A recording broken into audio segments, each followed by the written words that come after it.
The Irish people understand the Palestinian anti-colonial struggle in a way that the so-called great European nations, France, Germany, Britain, can never understand.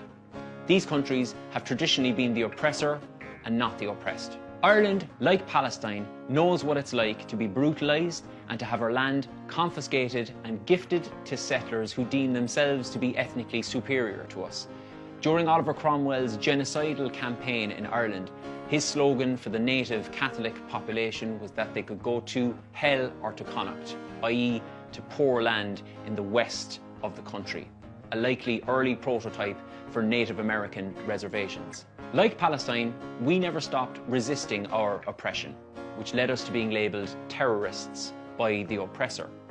A Palestinian friend recently told me that when Palestinians refuse food in Israeli jails and accept only water and salt, they call it going on an Irish hunger strike. The recent racist and Orientalist cartoon in the Washington Post depicting Palestinians as base and amoral called to mind the similarly dehumanising British Punch magazine depictions of Irish as simian and lawless.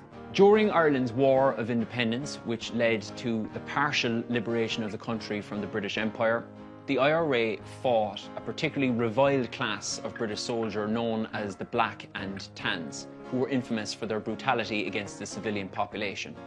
Well, after the war, some of these fine gentlemen were exported to Palestine.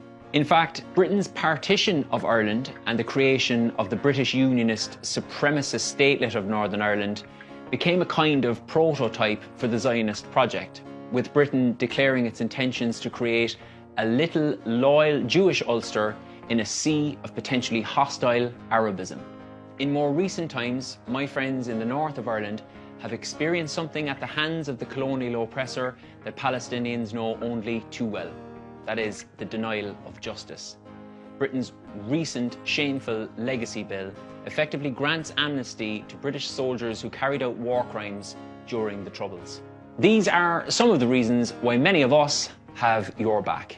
Oh, and because it's the right thing to do, there's nothing complicated about genocide.